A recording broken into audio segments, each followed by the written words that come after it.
Troubleshoot.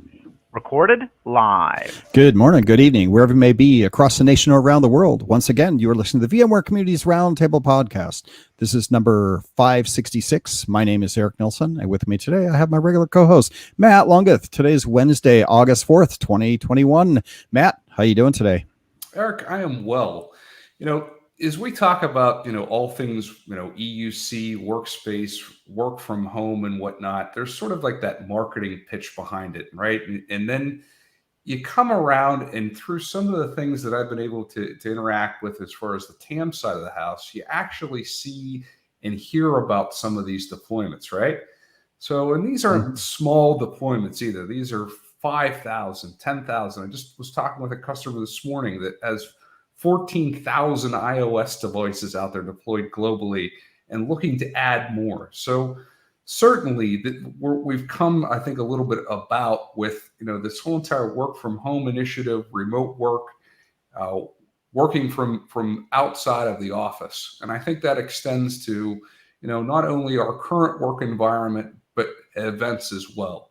And to that space and to that particular topic, we have the VMworld events teams with us today. But before we get to those introductions, sir, as always, how are you? How are things out on the West Coast? And what is the color of the bay? Thanks, Matt. I would say that it's been a beautiful sunny day today in Northern California.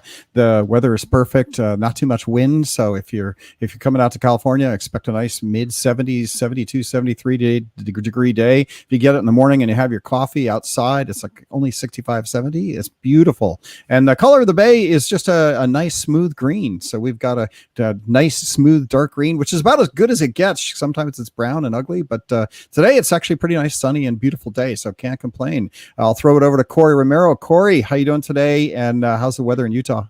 Hey, Eric, I'm doing great today. Weather in Utah has been absolutely beautiful. It's been a little hot, which is great, right? I think we're kind of getting the heat over from the California fires, but that's just a joke.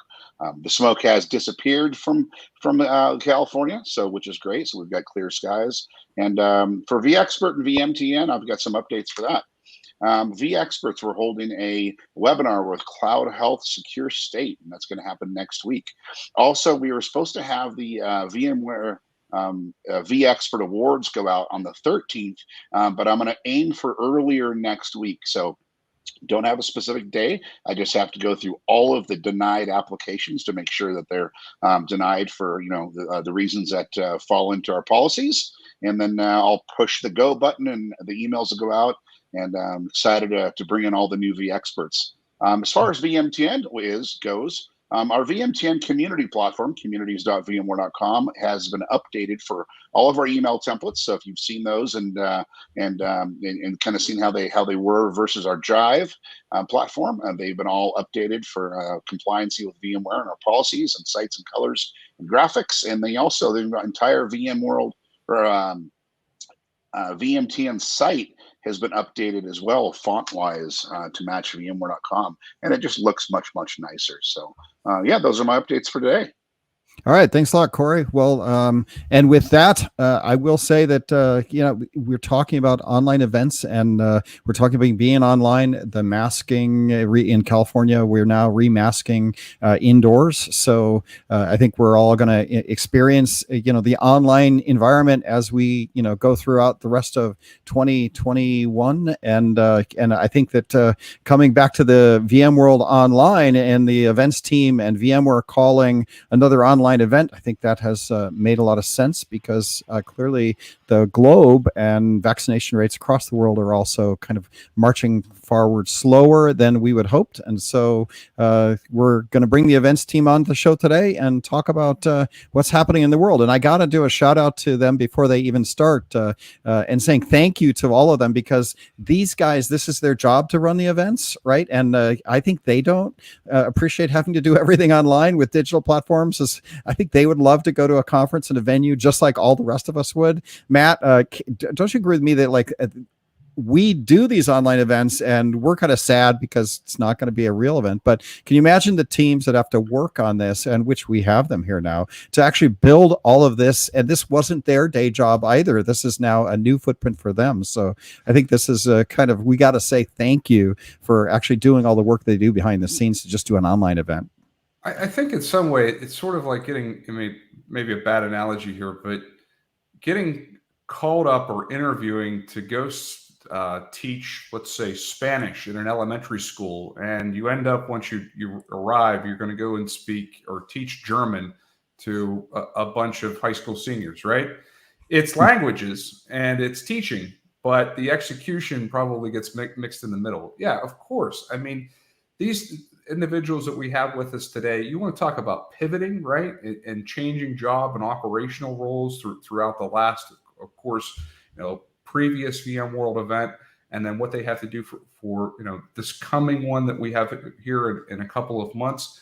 I'm sure there's been some tremendous operational challenges as we've moved over from in person to this virtual platform, and to deliver it at a world-class level as they do. And I'm sure that we can dive into a little bit of that background. But yes, a tremendous challenge, and they have well executed as we'd seen at last year's event. And I can't wait to hear about some of the improvements and just the overall platform of things to offer that we have coming up here at the beginning of October. All right, and final news thing before we start, VMworld Schedule Builder opens Tuesday, September 9th. So mark your calendars. You can go in today. Content calendar is already open, as we've discussed before. So go check out all the sessions. We got a lot of VMware Code sessions in there. We got a lot of Brown Bag, VMTN sessions in there. And then there's just a lot of other sessions. So go check that out. Content calendars open. Schedule Builder open September 9th, Tuesday. Go mark your calendars. Not that critical because obviously a lot of the sessions are streaming, but there are paid sessions that are out there. You can get a package. So go mark your calendars there. TAM Day registration opens on 0906, and then TAM Day will occur October 4th, and of course VMworld October 5th through the 7th. Go check that out. Go to vmworld.com. And with that, we will introduce our guests. We have three amazing event people on the show today. Allison Crooker, she's Director of Event Marketing. Amanda Johnson, Director of Event Technology. And Sandra Haan, Senior Director of Events Management. So we got them all those three. So we'll do the traditional, tell us a little bit about yourself. How long have you worked at VMware? What do you do here? And how many VMworlds have you been to? We'll start with Allison Crooker. Allison, welcome to the show. Cool. Thanks for having me back. Let's see. This is my fourth VMworld coming up, and I've been at VMware about the same amount of time. I started right after the 2017 event was executed. So yeah, I wanted to make one quick correction just so we get our dates right. The Schedule Builder feature of the content catalog is actually going live on September 8th, which is a Wednesday. So, yes, you were saying, so Wednesday, September 8th is when everybody can get in and start actually putting all of their favorites into their actual calendars, because the content is available right now for you to favorite and start planning. Excellent. All right. Well, perfect. And listen to the VMware Community Podcast. We'll guarantee to make you late. Right. So make sure you mark your calendars. It's the 8th. So let's move on. Amanda Johnson, Director of Event Technology. Welcome to the show. Thank you. All right. My intro. I have been with VMware since the day of the AirWatch acquisition. So a bit over 7 years. And I've been to 6 VMworlds so far. And I too look forward to bringing a new VMworld and a different virtual experience this year, as well as returning to on-site someday. So Amanda, what piece of the VMworld show do you kind of manage? So event technology. So I actually moved into the event tech role in February 2020, thinking a better registration process was going to be my biggest hurdle. So my team builds the virtual platform and all the integrations, and we get it on there. Yes, that's more like you're going to be teaching Mandarin, not even a language that you can even come close to understanding, right?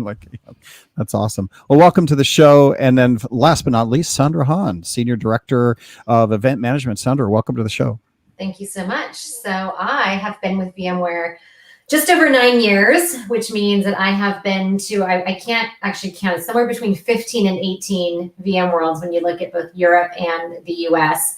But for me, I was usually attending in a different capacity. So this is my first full year working on the event from the event side of the house. I've usually been a stakeholder. So it's been a really interesting ride. I've learned a lot. And yeah, I'm certainly, looking forward to returning to in person, but I've got a lot to learn when we do that as well. So super excited to be here.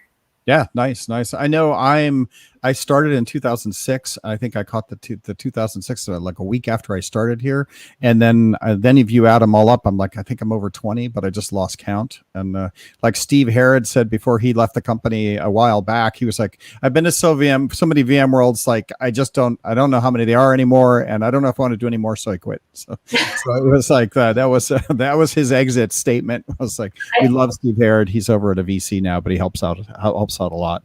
Okay, so first thing on the agenda, and maybe Allison, I'll talk to you because we talked last year about the VMworld event. What would you say? We can first say we've talked about the fact that COVID isn't going away. Some of us grumbled when we heard that VMworld was going to be online again this year, but it turns out, based on the Delta virus and just the slowness of international audiences getting vaccinated, right? Like I know New Zealand and Australia, these guys haven't even been vaccinated when I'm talking to community members. So I think, did you guys have a lot of pain in deciding whether to be online again this year? Why don't we just talk to that maybe for a minute or two? How did that play out? And I think right now we're kind of glad that it's turned out that way. But what did you guys have to weigh when you're making that decision? Yeah, and of course I'll do a sentence or two, and then Sandra and Amanda played a critical role, right, in making that determination as well. We work pretty well as a great event senior management team and try to do everything as cross-functionally as possible. But from a content standpoint, there were a couple of things. One is we are able to reach a larger audience, right, with a digital version. So yes, the pivot was great. Yes, COVID vaccinations are precluding us from being on site in many countries and in many ways. And there is actually a really great benefit to being digital for a lot of our IT admins who, one, their companies aren't going to send them maybe, as en masse again, like they used to years back. So budgets are tighter. So having a digital event that's more affordable is really a good thing. Our commercial as well, who aren't VMware IT admins for 24/7, 365. They also wear a lot of other hats and aren't going to necessarily come to an on-site event.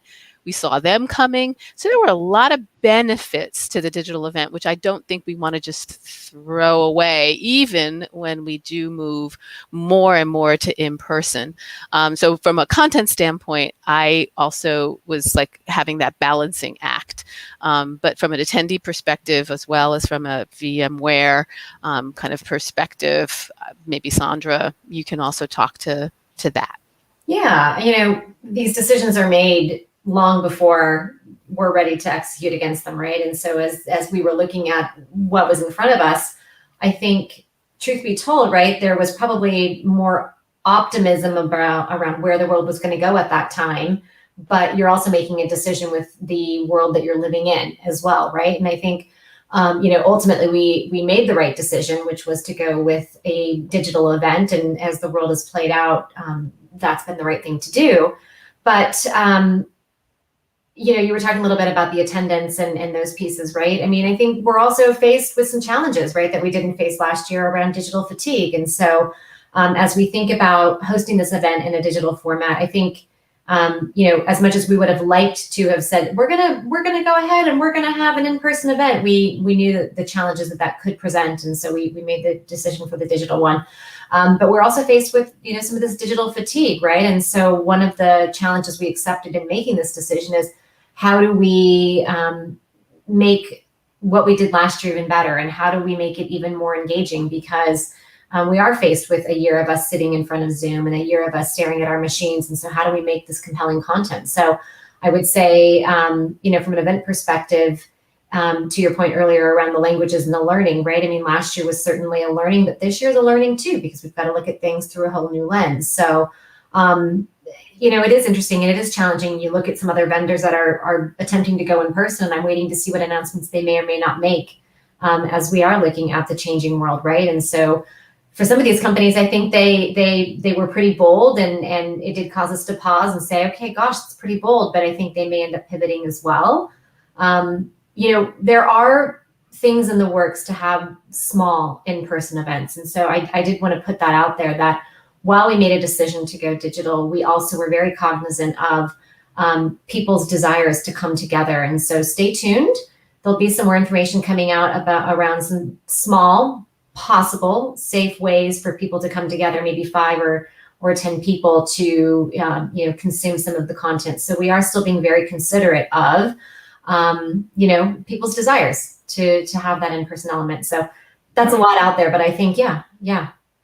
All right, and I'll flip it over to Amanda just to say so, and we'll transition a little bit to they're telling you we're going to do this again. What did you learn from a technology perspective, and what do you see that some of your challenges were, and then what do you see yourself excited about coming into this year's event? I think the biggest thing we all felt last year when we went online was maybe we didn't feel as connected to each other in our communities. So that's really what we took as our biggest challenge coming into VMworld 2021. How can we make those hallway conversations part of VMworld? How can we make people feel connected to each other rather than looking at the screen? So this year we are bringing in a VMworld Slack, as well as something called VMware Talk, which is actually a really cool internal VMware built product that's like a Clubhouse. So you might want to have audio conversations. You might be more into having text conversations on chat. However you want to connect, that'll be available for you this year at VMworld.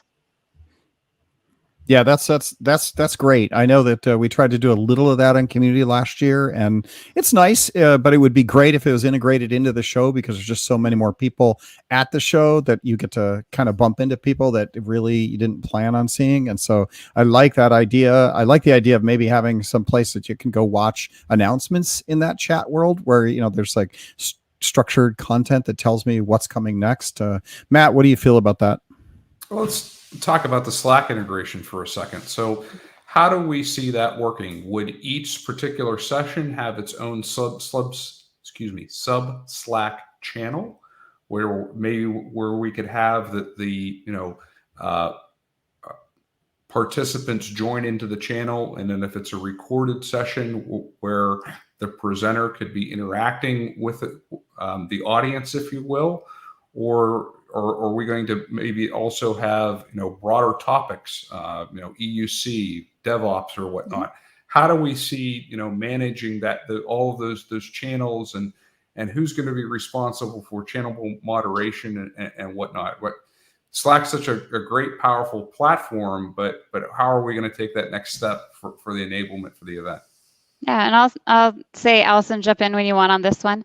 But obviously at VMworld, we're thrilled to bring hundreds and hundreds of sessions. There aren't going to be hundreds and hundreds of Slack channels. So every session, though, will tie to a Slack channel. So if you're in the session details, if you're watching on the live TV player, you're going to see what Slack channel is most tied to that session as far as topics. And then there's also, some more fun and surprising channels where you might have some more open conversations that don't necessarily flow with the content.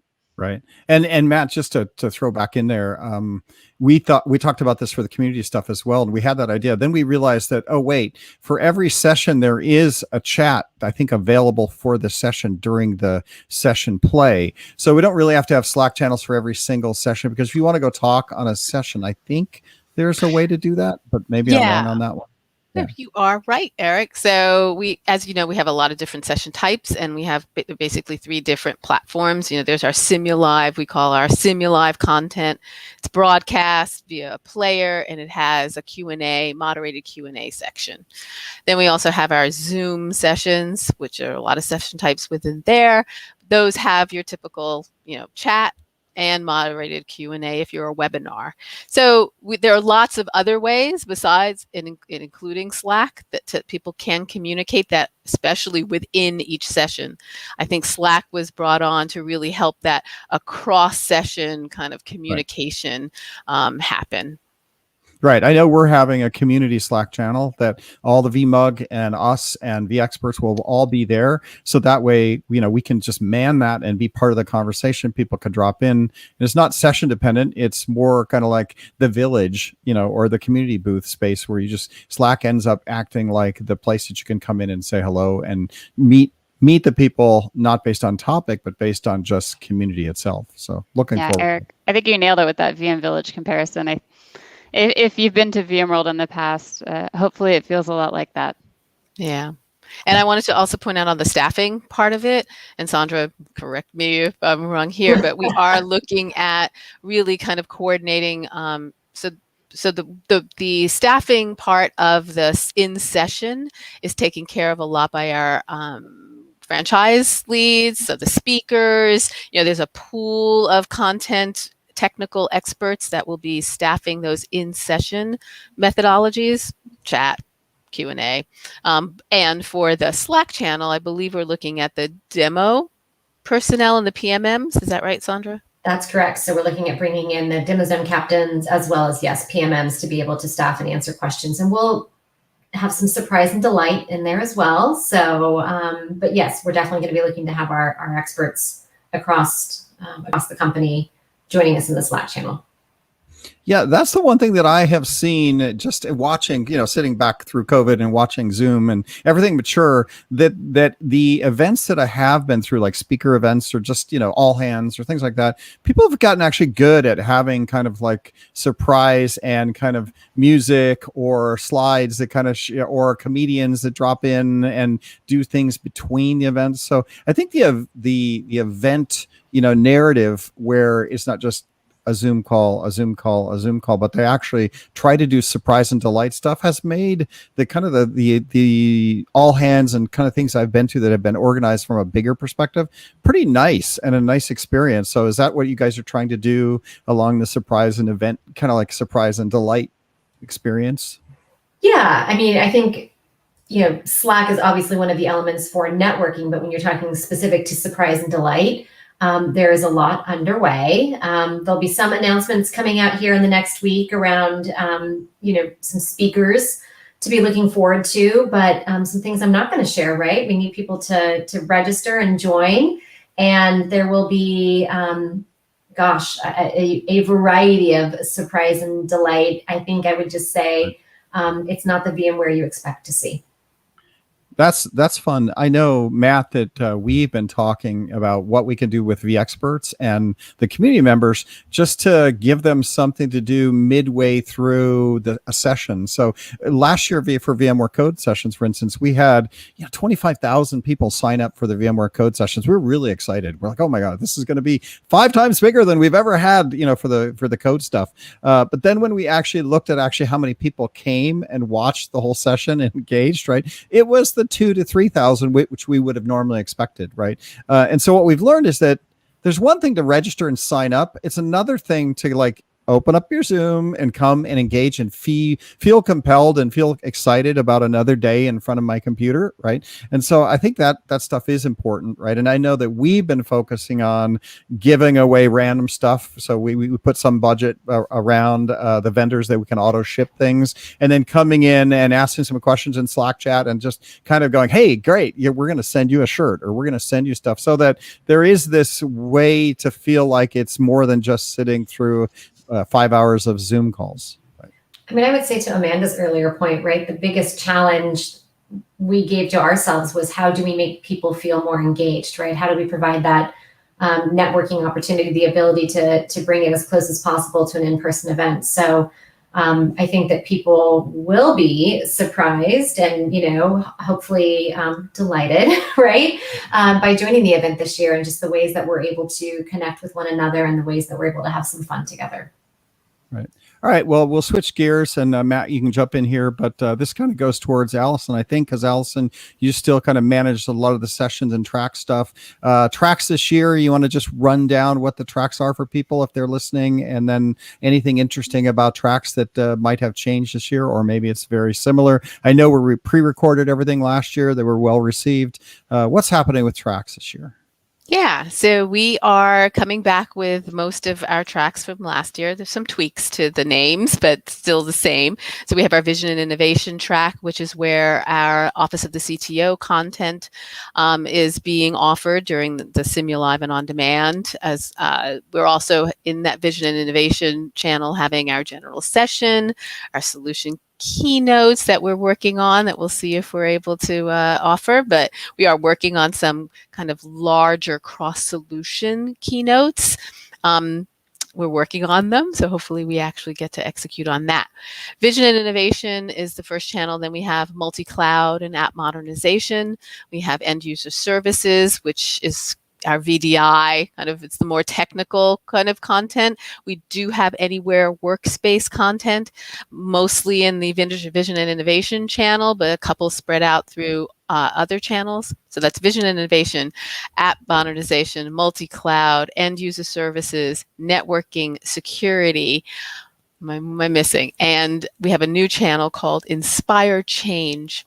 And Inspire Change is where we're having our professional development, our diversity, equity, and inclusion content, as well as our environmental, social governance kind of content. So we have a full lineup of Simulive content under that as well. And if I missed anything, Amanda or Sandra, tell me. But there are 8 channels. And this year, those 8 channels, those 8 tracks, are how you can find your content within our content catalog. You can also this year look at our topics. So aligned across tracks are some more storylines that we're hoping people identify with. There's, we've worked a lot on trying to bring the outside in strategy instead of just aligning to what our product structure is here at VMware. We really want our attendees to be able to identify with the problems that they're facing and just look for the solutions to those problems, as opposed to, I'm a vSphere person and I want to hear everything that's vSphere related. So we're trying to balance that with our new attendees, as well as our kind of vExperts and the people who are tried and true product focused. So we're offering all of that as a way to get to the content. So little tweaks, but pretty much how you found our content last year, you'll be able to find it again this year.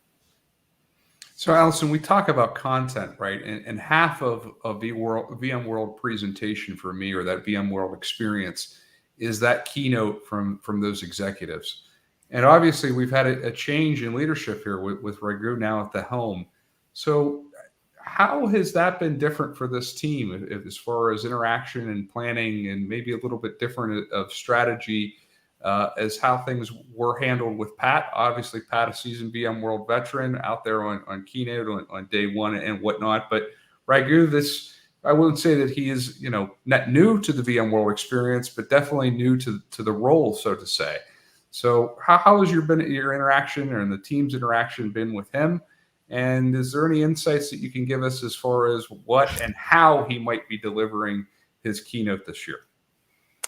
Well, I'll say from a content standpoint, and also even from a production standpoint, the general, Raghu is a seasoned executive, right? So it's very similar to working with Pat.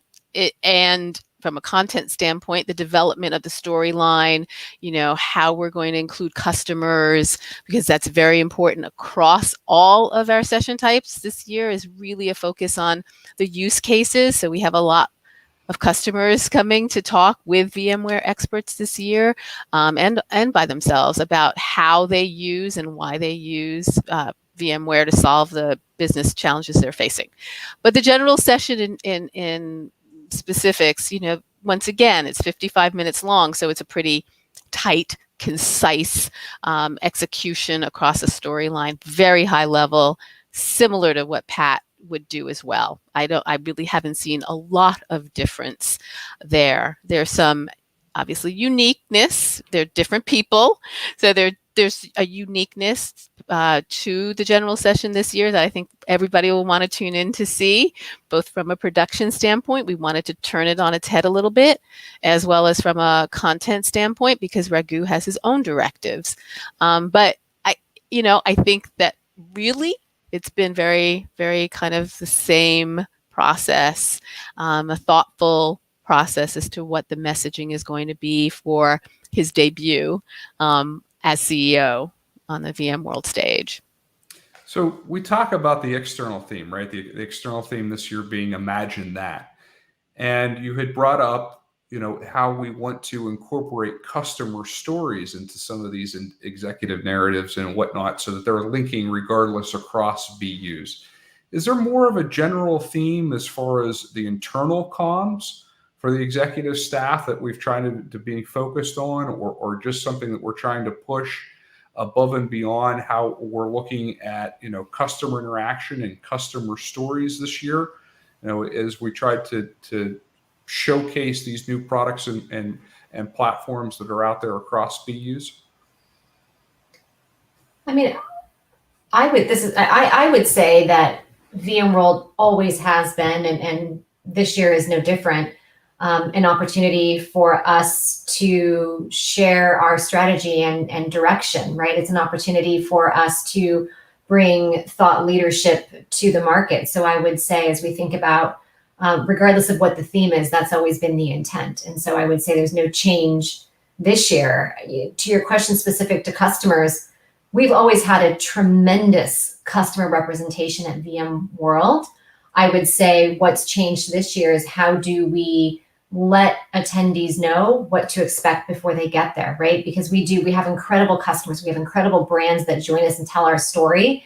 And I think sometimes you've got to show up to find it. And I think one of the things we're trying to focus on this year is how can we let people know who they can expect to hear from before they get there. But I would say that the focus on customers has always been there. What we're finding is we just have more and more that are willing to stand up and tell their story. And so you're seeing that come through in the content and the way that we're doing it. But we've always had incredible customer representation, and that won't change. If anything, like I said, you're just seeing bigger brands and more people willing to come forward and tell their story.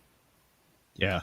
Yeah, it is an interesting topic because I've been here a long time, right? So I was here when Diane and Mendel were on the keynotes, right? And there was a theme of Diane and Mendel. Like Diane would get up and do the business stuff, but then Mendel would get up and just geek out, right? Like, I mean, I'm surprised he just didn't get up and start coding while he was on the keynotes because he was just super geeky. Then we went to Paul Moritz, and Paul Moritz is kind of like a Microsoft, what company are we acquiring kind of thing. Then we went to Pat, and Pat was like a nice blend of that. Right. But it's very high level kind of, vision. Pat was always the vision, and I see Raghu as this kind of like this customer. What are customers buying? What are they using? How are they using it? And let's get excited about what those customers are actually doing. So having worked for Raghu for a few years, I find him, refreshingly kind of geeky like Mendel, but very customer focused. So I think it'll be exciting to catch the keynote, register, and come watch this. If you haven't been, this is a VMworld you should check out, because I think Raghu is a very, very considerate, caring person, but he's also kind of like this nice blend. And I'd put him a little bit more towards the customer and geeky tech side of the house than Pat would have been, which I think will be fun for a lot of the people that are listening to this show. So I like that. That's my impression, and it sounds like you guys are saying very similar. So Allison, thanks for addressing that and giving us a little bit of insight. I know you can't say much, but I do think that Raghu will be good for our geeky audience. All right. With that, I want to go back to Amanda on the tech side of the house before we continue on.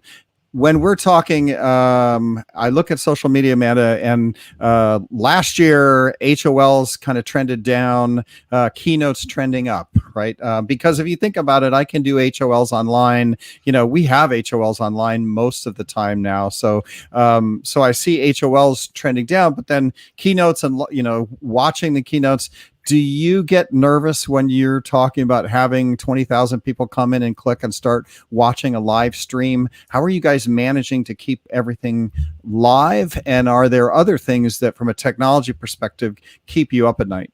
There's nothing that keeps me up at night more than making sure, we're testing for 100,000. That's what we test for over and over again. Anytime something changes with our setup, we're going to test it again And yes, what is my biggest nightmare? Even like a 5-second glitch. My heart would break. Right. All right. Well, at least you're experiencing that. Mhm. Are you comfortable? Are you guys confident? We will be confident. I'm never gonna say that. Who am No. I? I'm someone who's very IT. risk averse, Right. and we're not gonna say we're confident till the second we're going live. And I would add to that just quickly that we are offering a ton of different types of content. Like, no, I don't think anybody really realizes we have over 700 Zoom sessions going on. Like, it is a huge live event. We focus on the broadcast and the Simulive, which is very Right. important as well. But there's this like other monster, right? This beast Right. with code and partners and press and some people, very specific programs for specific groups, and then all the Meet the Experts. And now we have Tech Plus tutorials, which are deeper dive live sessions. So when you say HOL's trended down, I also think it's also because there's so much more going on. And like you said, you can kind of get a guided workshop experience-ish Right. online already. So, and they're also small. They're only 100 people each. So we can't fit 10,000 people taking guided workshops either. So there are just these different parameters, I think, that come into play. That hits another point that I meant to ask, which is globally, right? We're doing US, we're also doing Europe, and then APJ, or I think it goes US, APJ, then Europe, right? So you also have to worry about that. And there are a lot more live sessions this year. And we should touch on the fact that last year we had a lot of the community sessions behind the paywall, right? Where this year, all of that stuff is going to be live sessions, but outside the paywall, which is a different mix now, right? Which has to deal with more higher volume. And then the 3 different geos that have to happen as well, right? Yeah. All right. Sorry. I don't know who. Amanda. We'll go back to Amanda and say yes, right? Like you have to deal with all this. I want 100,000 people in 1 minute tested in every single place that we're connecting you. So that's what we're going to test for. We pulled it off last year. We were ready for you. There were absolutely no problems. I want to repeat the same. Nice. Yeah. So I think that's something to call out. There's the community stuff.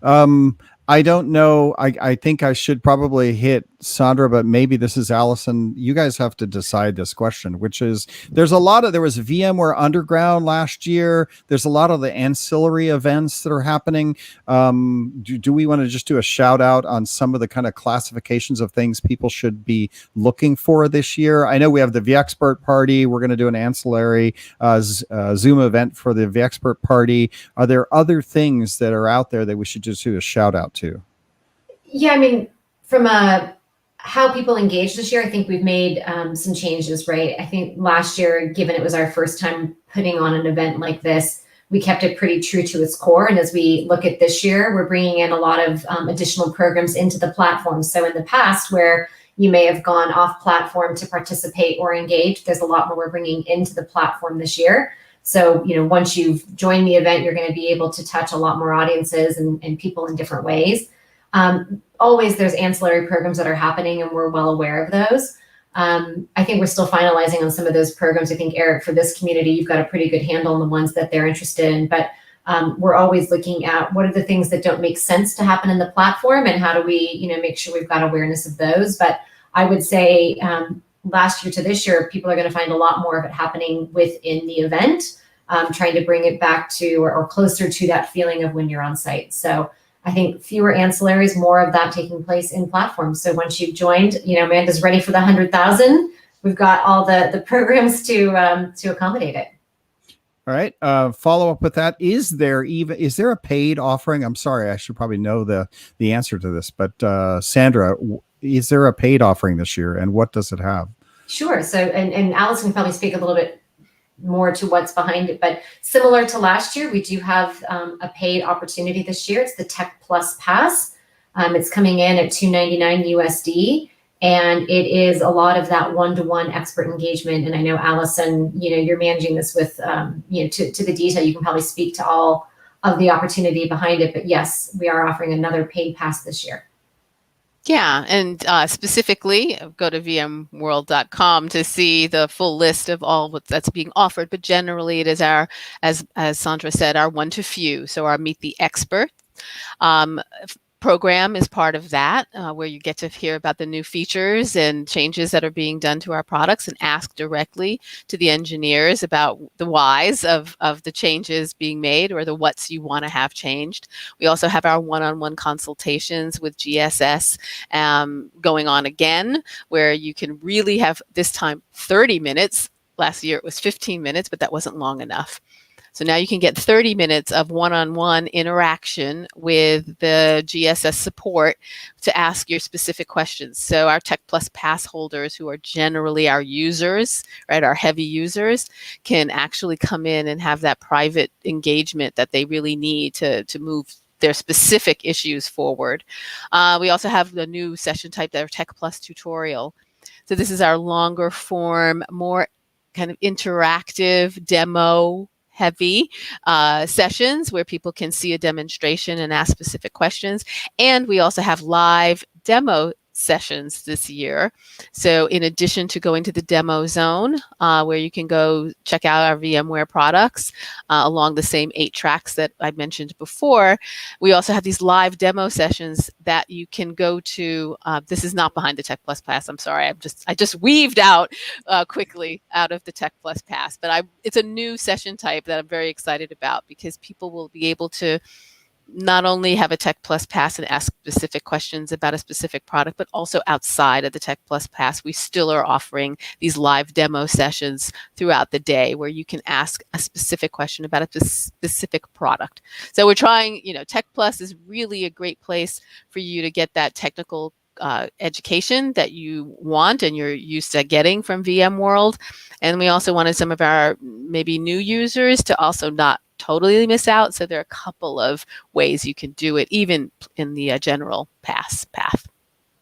Yeah, I know that last year I did host, technical sessions on Raspberry Pis and ESX on Raspberry Pi, and it was 20 people in the room, so people could ask questions and engage. And 15 minutes would be kind of short. We did 45-minute ones, but it is your chance, if you want to spend that extra money, to go and actually engage with real people and get time with them, and work along birds of a feathers type of. There's other people that have similar problems that come join that's expert session. So not only do you get to hear from the expert, but you also get to hear what other people have experienced in that same space. If you've got an NSX problem, or you got an NSX challenge you have that you want to resolve, or you're architecting for the next year, you can come in that session and people are having conversations in chat, and you might even actually meet and create relationships with people that are working on that same challenge, much like you would do if you went and saw a session. But I actually think you get a chance to chat a little bit more directly with everybody,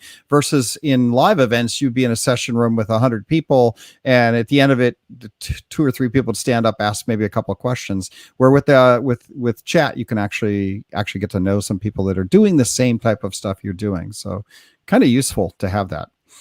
Matt, I know we're coming up at 12:50. We got about 5 more minutes with our guests. Anything that you would like to ask? So I'd like to go around the panel and ask the following. Obviously, our guests here know all the facets of the site and the program and what's out there. And they probably might know those individual little unique features and events and venues and functionalities or things that are out there that might not be utilized to the capacity that they should. So I'll go around the panel, and I'll start out with Allison. What is something that you think that's out there that doesn't get the credit that it deserves, and it's a really neat functionality or a really neat offering that's out there this year that doesn't necessarily get the attendance or the visibility that it should for its uniqueness and offering to the community? I'm going to go back to what I said, which is our live program, our live offerings, what we call our Zoom-based, right, offerings. we offer a lot of content in that program. So the higher level business strategy sessions, that are simu-live and broadcast on the player are great. But if you're in part of the community, right, you're a V expert, you want to be a V expert, you should really look at the Tech Plus pass, because there's 700 sessions, kind of behind that really speak to what our community needs. I think what the V expert community is really looking for. So. And Sandra, over to your thoughts on a facet that might not be utilized to the extent that it should be, or something out there that needs a little bit more visibility than it currently has. I don't know that it's a facet as much as I don't think people are aware, and Allison, you've touched on this a little bit, how robust the program actually is. When I came to the team, I was shocked. I described it as, I said, this is the in-person event, but it's online. Like, I think every element of what you can expect to find on person is presenting itself in the platform in some way, shape, or form. So whether it be the networking, whether it be the one to few, Allison, that you talked about, whether it be the caliber of speaker or the breadth of topic, it's when you look around, what you find is that we have taken the in-person event and brought a piece of it to this digital platform in some way, shape, or form. And so just really the robust offering is what is most surprising, and people probably don't realize when you just look at it surface level. You have to dig in and realize there is something for everybody. And whatever you did on site, short of a sandwich, I can't deliver you a sandwich in a digital platform, but whatever you consumed on site, you're actually able to consume through the way we've presented the program. So sure, absolutely. Taking the time to go through that content catalog, seeing what's out there, what we can do to fit into those particular elements. We'll figure out next year how to get you, beer and a sandwich digitally, right? We'll take that as our challenge. 3D printing to the next level. It's coming, right? We just need it. It's going to be the beer and sandwich fling. I can see it now from the office of the CTO. Yep, it's in progress. I'm going to hold you to it when we have this conversation next year, Sandra. Excellent. Amanda, over to you. What's that technical element that you may have seen or that you've been working on with your team that doesn't necessarily have that visibility out there on the homepage that you think is really unique and that next level thing that we've offered out there for this year that people should be taking advantage of? So I'm not going to say it's necessarily next level, but there's a point between, people register, people come to the event. I think there's an experience to be had if you come back to your profile page, log in before the event. There's some things that are added. You might see a poll up there. You might find an opportunity to weigh in about what happens at VMworld. Now you can add your photo that you might use in Slack. Like they were saying, you can plan your schedule. So there's more that you can do to make your event experience better. If you just go ahead and come on back a little pre-event, and then one little nugget during an event. If you're a fan of emojis, you might find yourself using those this year. Fair enough. So not only get in the registration early, but then stop back in a couple of times prior to the event to put your voice out there, get your profile set up, and look at sort of, setting the direction for the event and giving feedback to the team from what I'm hearing. Mm-hmm. Eric, I'll throw it back to you. Any final questions for the team? Not really. I think I'm excited. I kind of getting warmed up to this. I think we'll have to make sure that everybody gets to listen to this, because thank you guys for doing all the work you do. And I'm just getting excited to hear about what Raghu has to share. Customers, go look at doing the paid. I like the idea of actually getting to say hello to people and engaging. So, and I know we're going to be on live sessions as well. So, and we're going to be doing the Red Bull, staying up, for I think it is 48 hours last year, because when you're doing these across the globe, you do have to stay up. And I tell the team it's no worse than taking a red eye over to Europe, right, where you have to sit in a plane for 18 hours or whatever it is by the time you travel from airport to airport. So it should be fun, and it's always good to see everybody and get to say hello to everybody, which we don't get to do regularly. So yeah, that's it. I think so. Matt, I think we can transition to V Barbecue and just get everybody. Thank you for listening listening all the way to the end of the show, you can go to VBarbecue, youtube.com/VBarbecue, and give us a like and a follow if you want to, because more people will see the show. And with that, we'll talk VBarbecue. So I guess we'll go around the room first with our panelists. You get to tell us either what's your favorite barbecue shop in your area, do you like barbecue, and do you have a favorite barbecue recipe? One of those three is fine. Allison, we'll go with you. Okay, I'm getting ready to move from California to North Carolina, and my favorite barbecue in North Carolina is Steve's in Graham. Nice, very nice. Well, that'll be a shift. Another one leaving the Bay Area. I watched. I think it was one of our tech people in the digital team moved to North Carolina, and she has a monster house now, and it's like, oh my gosh, I'm so jealous. Like you living in castles over there versus California. So Sandra, what barbecue do you like? Eric, I'm sorry, I have a follow-up. We can't just let that go. Now, if we would happen to be in Graham in North Carolina, Allison, and we're at Steve's, what are they known for, and what should we get off the barbecue menu? You got to get the collard greens, you got to get their mac and cheese, and you got to get their vinegar-based, slow-roasted barbecued ribs. Oh, that sounds good. That sounds good. Yeah, that is definitely a South vinegar-based barbecue, right there. In Southern California, we got the rubs, right? Texas, they got their sauces, and then in the East Coast, you get some weird stuff like vinegar-based barbecue. Sandra, what's your story? Yes. Well, little known fact, Allison and I are pretty much neighbors. So Allison, if you haven't been to Hazy, okay. Yes. So Hazy Barbecue over here in the East Bay is my go-to barbecue joint. And I love the cauliflower. They do this grilled cauliflower with turmeric and it's delicious. And so I know it's not the meats. I do love the meats. We always get the family platter, so I get everything, but Hazy Barbecue, East Bay, that's my place. Allison, you have to go before you leave. Barbecued cauliflower. Fantastic. Amanda. All right. I haven't had good barbecue in a really long time. I left the South 6 years ago. I used to live in Georgia and North Carolina, and now I live in Colorado. So the last good barbecue I had was a visit to Atlanta, Fox Brothers Barbecue. Fox Brothers Barbecue. So no good barbecue. Colorado, they have cattle in Colorado. You should be able to they do. I just don't think they understand how to do the sauce. I'm not sure what it is. It doesn't work out here. We are going to hear from our audience now. I know. I actually put that out there and I was like, what? Oh, yeah. I pick on Texas all the time, but that's okay. I don't think anybody listens to the end of the podcast anyway.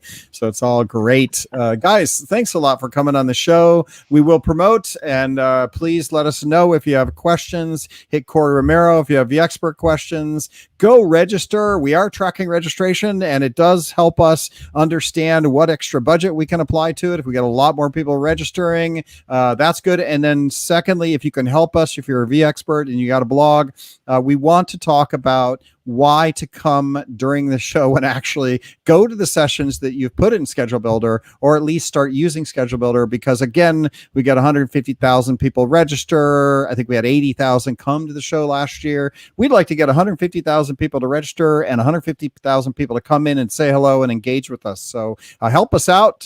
Corey's going to be asking for blogs. We'd love to get the push on not only registering, but also coming and engaging and having fun. And finally, Sandra, I know you can't answer this, but who's going to be the party guest this year?